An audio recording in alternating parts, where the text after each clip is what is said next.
नमस्कार दोस्तों। तो आज हम बात करेंगे रघुवीर सहाय द्वारा रचित पैदल आदमी कविता के बारे में। तो मैं आप लोगों को इसके बारे में बता देती हूँ कविता में क्या क्या है। आप लोग नोट करते जाएंगे तो काफ़ी अच्छा रहेगा। तो हम आगे बढ़ते हैं। कविता आप लोग पढ़ लेंगे, मैं इसके बारे में बताती हूँ। रघुवीर सहाय द्वारा रचित पैदल आदमी आधुनिक कविता है, जिसके माध्यम से कवि ने विश्व बंधुत्व की भावना को प्रस्तुत किया है।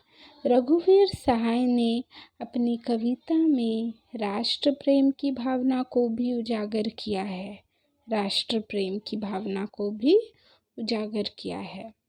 साथ साथ आज की राजनीति किस प्रकार समाज के लिए, व्यक्ति के लिए और शासन के लिए मानव जीवन के बीच दीवार खड़ी कर दी है, इस विषय को पाठकों के समक्ष रखा है। बढ़ते हुए ज़माने के साथ साथ मनुष्य आधुनिक होता गया। विज्ञान के नित्य नए आविष्कार हो रहे हैं। विज्ञान ने सुख के साथ साथ दुख के भी साधन बना डाले हैं। इसलिए कभी कभी सोचना पड़ जाता है कि विज्ञान अभिशाप है या वरदान।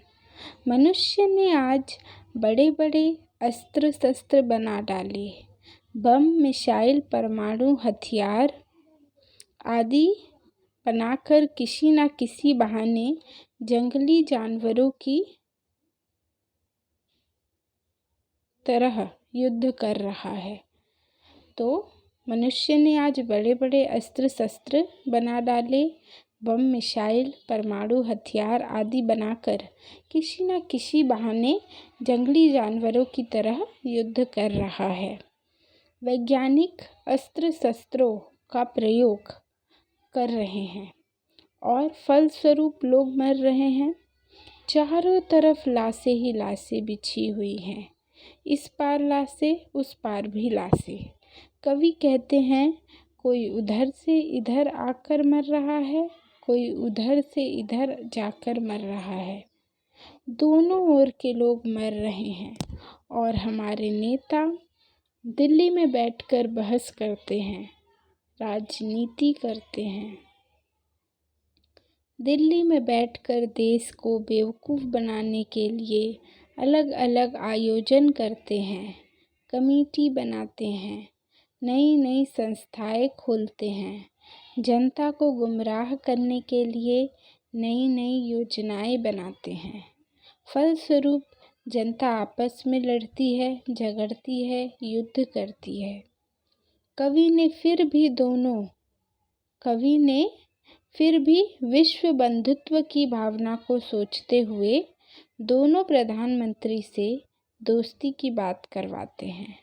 दोनों मंत्रियों के बीच समझौता होता है और एक बात का ध्यान रखा जाता है कि कोई भूखा ना रहे। पैदल सेना को हम बंदूक देकर उस पार भेजेंगे, घायल से घायल भी बदलेंगे, परंतु कोई भूखा पैदल ना आने पाए या जाने पाए। मिट्टी से मिट्टी को मत मिलाओ, तब दोनों देशों के नेता राजनीति नहीं कर सकते। प्रस्तुत कविता पैदल आदमी आधुनिक युग बोध की कविता है, जिसमें कवि ने राजनीति की पोल खोली है और इस बात का संकेत किया है कि किस प्रकार दो देशों के नेता राजनीति करते हैं। यही लोग अगर चाहे तो दोनों देश आपस में मिल सकते हैं। तब कहीं कोई लाशें नहीं होंगी और ना ही कोई इधर से उधर, ना उधर से इधर जाकर मरेगा। पैदल आदमी आम आदमी के दर्द की कविता है, जिसमें कवि ने यह दिखाया है कि आम आदमी किस प्रकार राजनेताओं के खेल का और उनके षड्यंत्रों का मोहरा बनता है। तो इसमें कवि ने क्या दिखाया है कि आम आदमी किस प्रकार राजनेताओं के खेल का और उनके षड्यंत्रों का मोहरा बनता है।